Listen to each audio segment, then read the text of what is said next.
Sa lahat ng ating pinagdaanan, sa panahon ng pandemya at kalamidad, tayo ay kumapit pa rin sa isa't isa.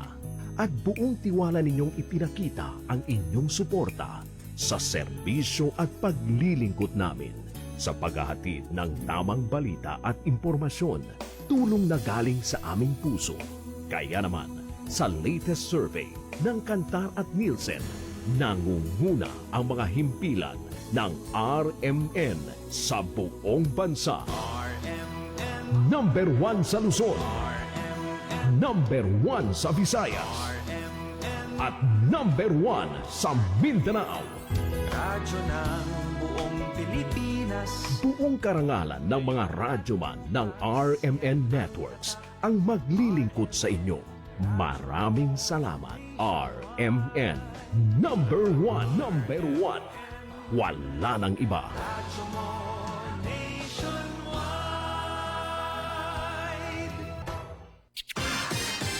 Ito ang DXMY. DXMY. The Music and News FM station of RMN. Sa Cotabato. Sa Cotabato. 90.9. 90.9. DXMY. Oras mga kasama sa buong Kapuluan, tatak alas 7:44 na po ng magandang umaga. Tatak RMN. Ang baging yan mga kasama dito sa atin ng United Bangsamoro Justice Party number 13 sa Balota. Hatid din sa atin mga kasama ni Attorney Sheriff Abbas, UBJP candidate sa 1st District ng Cotabato City number 1 sa Balota. At hatid din sa atin mga kasama ni Anwar Alamada o Young Fighter, UBJP candidate sa 5th District ng Maguindanao del Sur number 1 sa Balota. At hatid din sa atin mga kasama ni Attorney Lanang Ani Jr., 19 nominee ng UBJP numero 13 sa Balota. RMN News, Diretso Balitang Cotabato. Headlines. Fish pond owner natagpuang patay sa Cotabato City. Headlines. 61 anyos na babae patay sa pananaksak sa Cotabato City. 20 anyos na suspect na babae rin arestado. Headlines. Mga estudyante naman sa isang institusyon sa Cotabato City isinugod sa ospital dahil umano sa masamang espiritu. Headlines. Wanted sa Bacoor na naaresto sa Parang, Maguindanao del Norte. Headlines. 71 years old naman na barangay kagawad arestado sa kasong child abuse sa UP. Headlines. Barm parliamentary election sa September 14 na posibleng maantala dahil umano sa baha. Headlines. Tatlong bayan sa Maguindanao del Sur isinailalim sa red category sa papalapit na eleksyon. Headlines. August 12, ang mga stakeholders sa DRRM nagtipon para sa kaalaman, ugnayan at kasiyahan.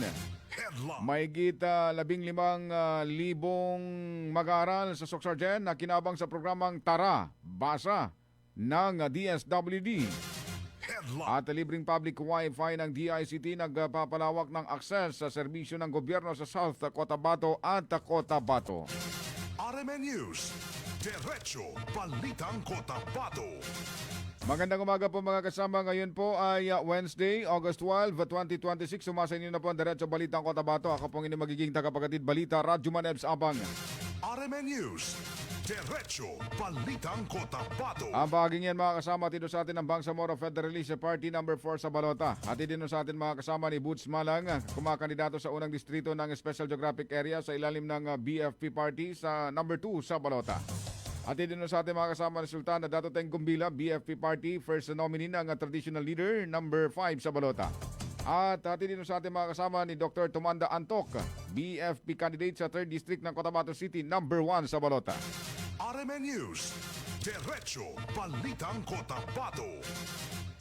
Sa detalye ng mga balita, mga kasama, patay na ng matagpuan ang isang 40 anyos na fish pond owner sa Purok 6, Mother Barangay, Kalanganan, Cotabato City matapos sumanong pagbabarilin.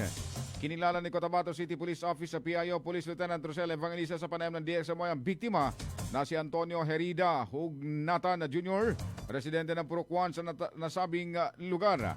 Ayon sa inisyal na investigasyon, natagpuan siya ng tenant ng kalapit na fish pond na nakahandusay sa lugar bandang alas 2 ng hapon at wala ng buhay at may mga tama ng bala sa katawan.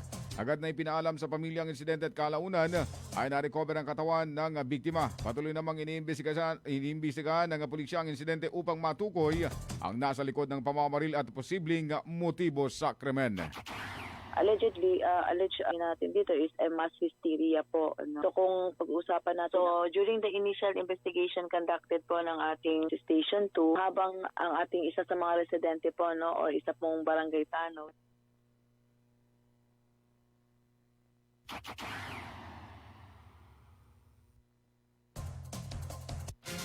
RMN nalaman na po natin yung event na ito by means of report po sa atin sa mga 11:20 p.m. po ng August 10, 2026 po na nangyari po to sa area ng MD Kalanganan po, no, nangyari. So ito po ay patanggap po awag yung ating kapulisan sa police station for allegedly na meron pong nakitang katawan po na cadaver. Immediately po yung ating police station nag-respond po doon sa area. However, yung area po kasi pasukinin po talaga, no, hindi ka makaabot doon sa area kung saan nakita yung katawan ng biktima by means of paglalakad kundi sasakay pa ng boat, ano. But RMN News.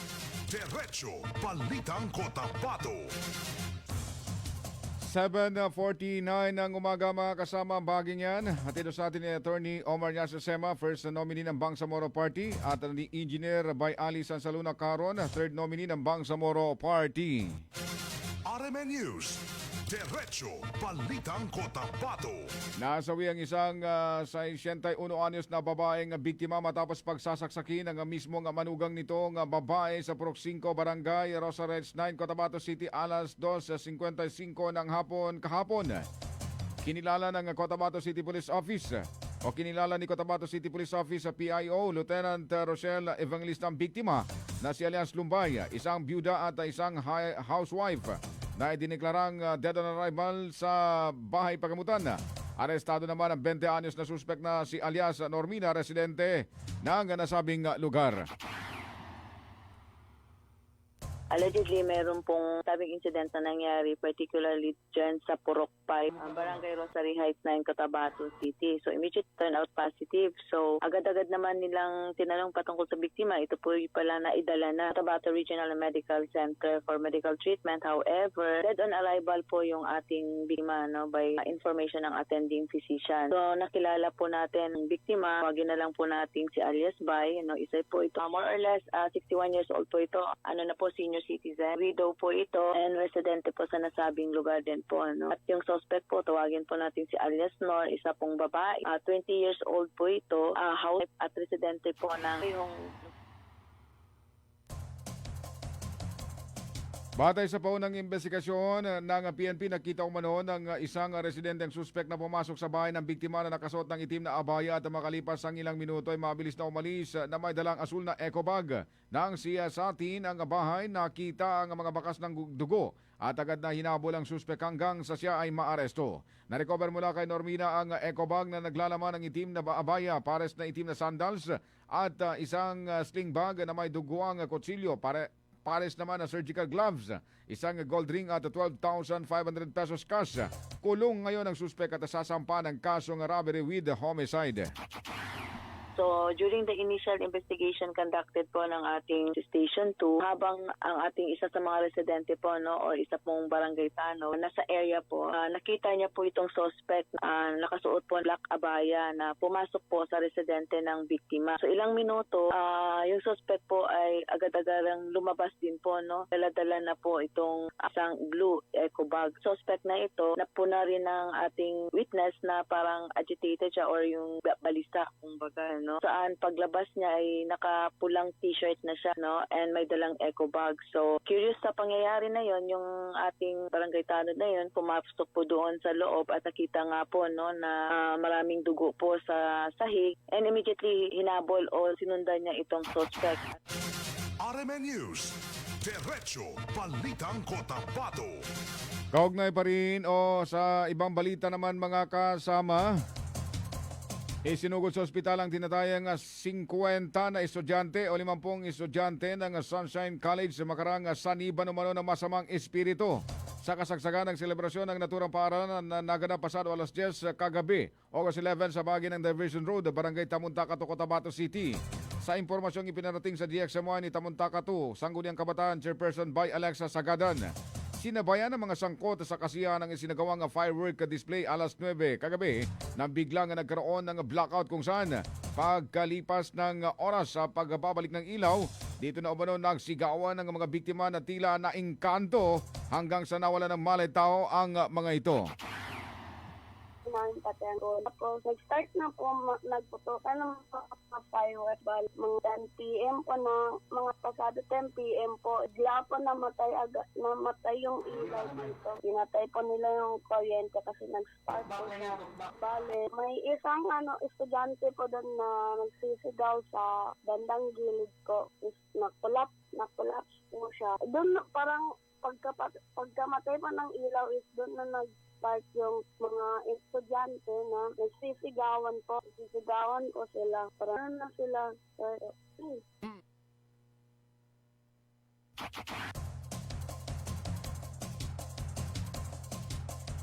Agad naman na rumisponde ang ang BLGU Tamuntaka 2, katuwang ang BFP, PNP,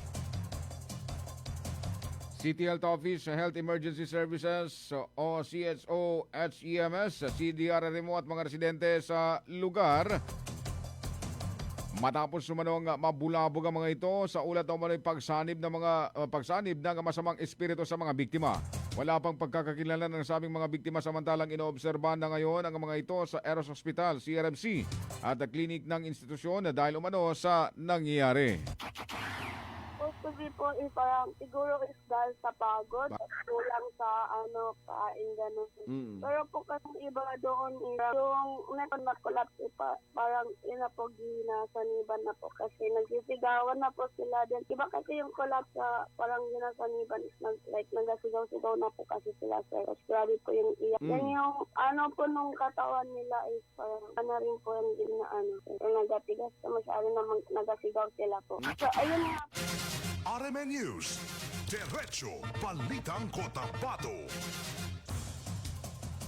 Alas 7:55 ng umaga mga kasama, kaugnay na nasabing balita, inihayag naman sa DXMY ngayong umaga ni Cotabato City Police Office PIO, Lieutenant Rosel Evangelista na mas histeria ang nangyari sa mga estudyante kagabi sa Sunshine College ng Tamuntaka, Cotabato City. Wala umanong tiyak na kadahilanan ng ganitong mga sitwasyon ng bigla na lamang nagdudulot ng panik sa grupo ng mga individual. Wala naman ding tiyak o eksaktong bilang kung ilang estudyante ang nai-report, ngunit siniguro naman ng mga otoridad na nasa maayos na itong kalagayan habang nasa magkakaiwalay na pagamutan sa Cotabato City. Alleged natin dito is mass hysteria po.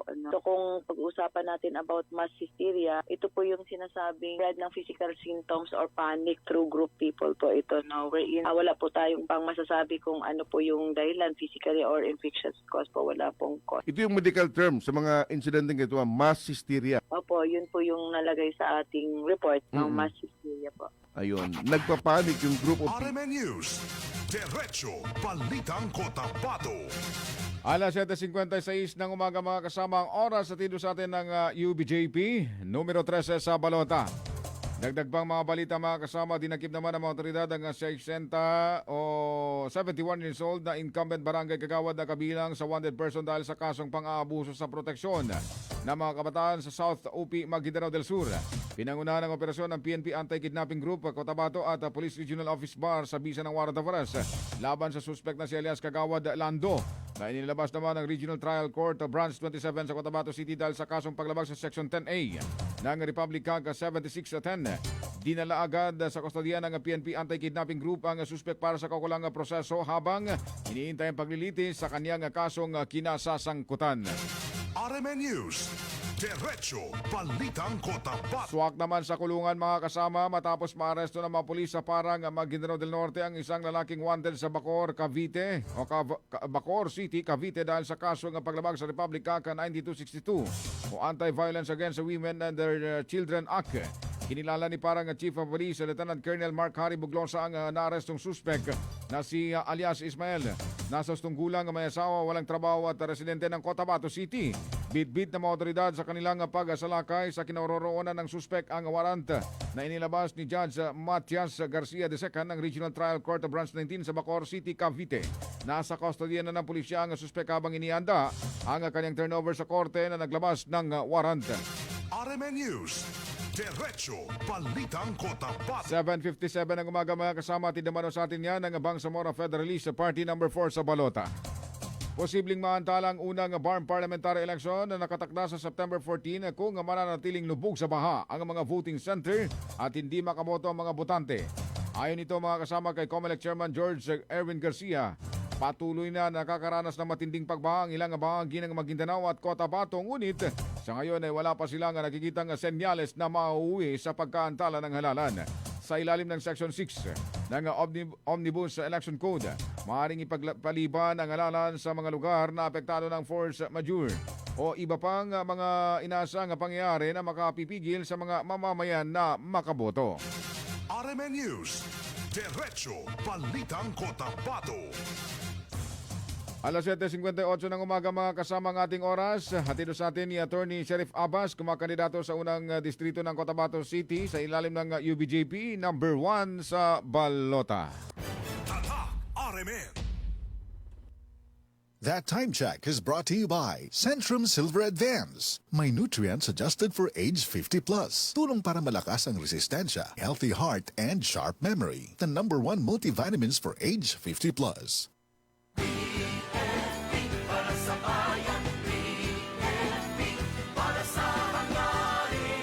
BFP number 4 sa Balota. Iboto para sa Bangsamoro. BFP number 4 sa Balota. Iboto para sa Bangsamoro. BFP number 4 sa Balota. Iboto para sa Bangsamoro. BFP para sa bayan. BFP para sa hangarin. Inklusibo. Bangsamoro. BFP number 4 sa Balota. Iboto para sa Bangsamoro. BFP number 4 sa Balota. This time check is brought to you by iBerry Gold. Mas daghan ang lutin, mas epektibo, mas klaro. Ngayong September 14, panahon na para piliin ang partidong may malasakit, may prinsipyo, at tunay na naglilingkod sa bawat Bangsamoro. Piliin ang UBJP number 13 sa Balota. Partidong nagsusulong ng magkaisa, katarungan, at magandang kinabukasan. Ngayong September 14, i-shape ang number 13 sa Balota. UBJP number 13 sa Balota. Radyo mo nationwide. Tuloy tayo mga kasama sa ating balitan. Tuloy-tuloy rin ho ang preparasyon ng Commission on Election para sa BARM Parliamentary Election sa September 14 na matapos kumpirmahin wala itong natatanggap na restraining order mula sa Supreme Court na makakadlang sa pagsasagawa ng halalan.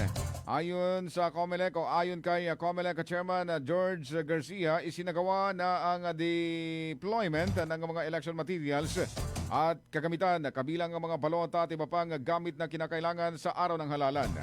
Ipamamahagi rin ang voters information sheet sa tinatayang 2.393 milyong botante na naglalaman ng impormasyon kung saan boboto mga kandidato at gabay sa tamang pagboto.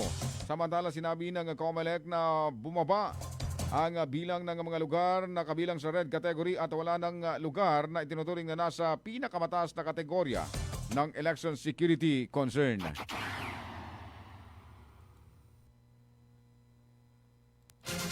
RMN News, Diretso Balitang Cotabato. Alas 8:01 ng umaga mga kasamang baging yan at ito sa atin ni Dr. Tomanda Antok, BFP candidate sa ikatlong distrito ng Cotabato City number 1 sa Balota. RMN News, Diretso Balitang Cotabato.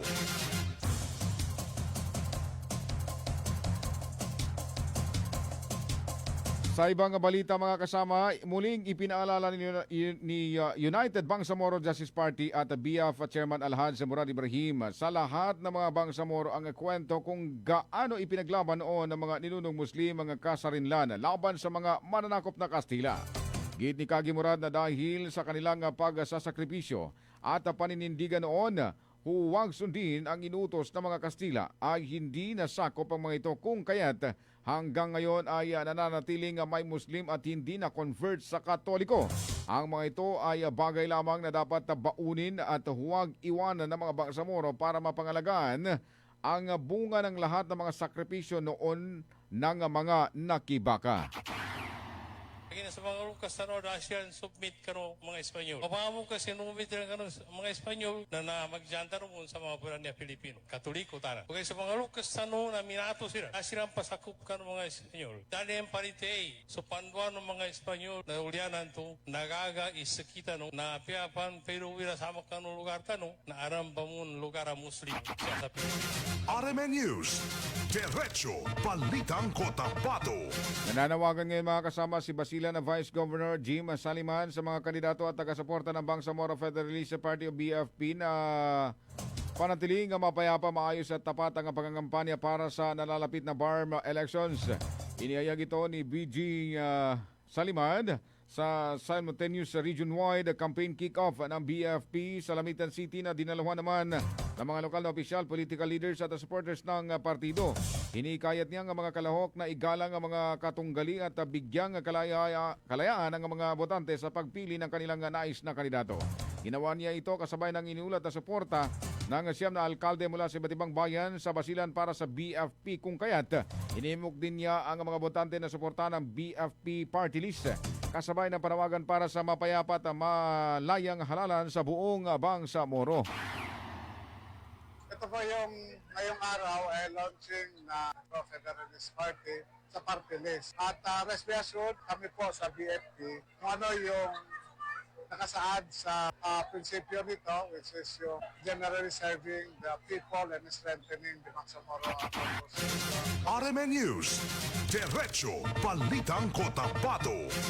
Mga kasama, 3 bayan sa Maguindanao del Sur ang isinailalim sa red category ng Philippine National Police bilang bahagi ng paghahanda sa seguridad para sa unang BARM parliamentary elections sa September 14, 2026. Ayon kay Maguindanao del Sur, PPO, Police Colonel Michael Jan Mangahis, kabilang sa red category ang mga bayan ng Pandag, Serif Aguac at Serif Sedona, Mustafa sa nasabing lalawigan.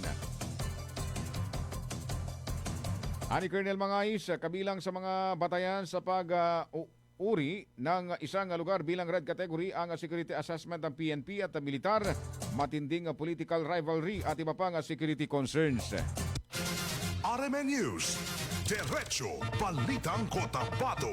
Alas 8:05 na po mga kasama, ang bahaging yan natid sa atin ni Member of Parliament Boots Malang, number 1 sa distrito o sa unang distrito ng Special Geographic Area sa ilalim ng BFP Party, number 2 sa Balota. Iniyang ngayon ng Philippine National Police at Militar ang kanilang kakandaan upang mapanatiling seguridad at kaayusan sa Maguindanao del Sur para sa nalalapit na unang BARM parliamentary election. Ayon kay Police Colonel Michael Jan Mangais, mga kasama, Provincial Director ng Maguindanao del Sur PPO, pangunahing layunin ng mga security forces na maiwasan ang anumang election-related incident at matiyak na walang failure of election sa lalawigan.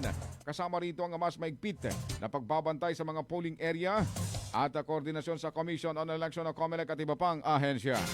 RMN News, Diretso Balitang Cotabato. Samantala mga kasama, tinatayang 200 regional at local stakeholders at mga pangunahing aktor sa Disaster Risk Reduction and Management o DRRM sa Bangsamoro ang nagtipon para sa 2 araw na learning, networking at fellowship activity sa Soto Grande Hotel, Davao City. Ayon kay Bangsamoro Ready Head Director Muhammad Farzi Abutasil, isinagawa ang summit bilang taunang pagtitipon ng mga pangunahing stakeholders sa Disaster Risk Reduction and Management upang palakasin ang pagbabahagi ng kaalaman, koordinasyon at pagtutulungan sa paghahanda at pagtugon sa mga sakuna at kalamidad sa Bangsamoro. Sa pamamagitan ng iba't ibang learning sessions at mga talakayan, nagkaroon ng pagkakataon ng mga kalahok na magpalitan ng kaalaman, karanasan at mga praktikal na pamamaraan na maaaring gamitin sa kani-kanilang lugar at organisasyon. RMN News, Diretso Balitang Cotabato. Bilang panguling balita mga kasama, inaasang mapapadali para sa mga residente ng South Cotabato at North Cotabato ang pag-access sa mga online na serbisyo ng pamahalaan, edukasyon at komunikasyon sa pamamagitan ng Free Wi-Fi for All program ng Department of Information and Communications Technology o DICT. Ito ay matapos na ilunsad ang programa sa 160 na pampublikong lugar sa nabanggit na mga lalawigan upang mabigyan ang mas maraming mamamayan ng libreng internet access. Opisyal na inilunsad ng DICT ang provision of free internet access in public spaces na nag-active ng 480 Wi-Fi access point sa iba't ibang lugar. Kabilang sa mga lugar na nilagyan ng libreng Wi-Fi ang mga paaralan, barangay hall, rural health unit, health center at iba pang pasilidad ng pamahalaan sa second districts ng South at North Cotabato. Radyo mo nationwide. Oras sa mga kasama, 8:08 na po ng umaga. Ang baging yan natin sa atin ni Attorney Omar Yasasema, first nominee ng Bangsamoro Party. At ni Engineer Bay Ali Sansaluna Caron, third nominee naman ng Bangsamoro Party, number 2 sa balota. RMN News, Diretso Balitang Cotabato. Magandang umaga muna kay Kagawad Dato Salapudin Zakaria ng Rosares 11 at siyempre kay Bossing Chairman Juharto Joe Binangon, kay Kagawad Aldrin, kay Kagawad Romeo Collado, ano pa ba, yung mga ibang kagawad pa dyan, good morning. Pero especially kay Kagawad Dato Salapudin dahil napa-PM eh. Morning boss, mapita dyan. And sa lahat na po ng mga nakikinig na nanonood this morning, wag ko kayong alis mga kasama dahil meron pa tayong balitan, ang DXMY, balita at iba pa. Ito yung sinasabing maraming balita. Balita dito, balita doon. Ito yung sinasabing news. North, East, West, and South. Balita dito. Hindi naman din, basta balita. Balita lahat. Kahit saan ka lingon, balita. Maraming nga nagtatanong sa akin, bakit ito ang aga nating nag-i-interview? Pwede bang tanghali? Sabi ko, wala naman siguro nagbabalita na tanghali na abot. Kailangan talaga maaga dahil yung mga tao gusto nila malaman kung ano yung nangyari kahapon at kaninang madaling araw. RMN News, Diretso Balitang Cotabato. Maraming salamat po mga kasama. Yan na po ang kalipunan ng ating balitan ngayon pong araw ng Wednesday, 11 ho o 12 na ho sa buwan ng Agosto sa taong 2026. Sa ngalan po ng ating mga partners sa ating news center, Radyoman Ma'am Daisy Mangod, Radyoman Juldy Mapalaw. Sa ating technical digital, Radyoman Ricardo Kuya Eric Madaba Jr. Ating partner naman, ang ating station manager, Radyoman Sir Erwin Kabilbigan. Ang ini pong nakasama, Radyoman M. Sabang. Magandang umaga, tatak, Arimen. Radyo mo nationwide.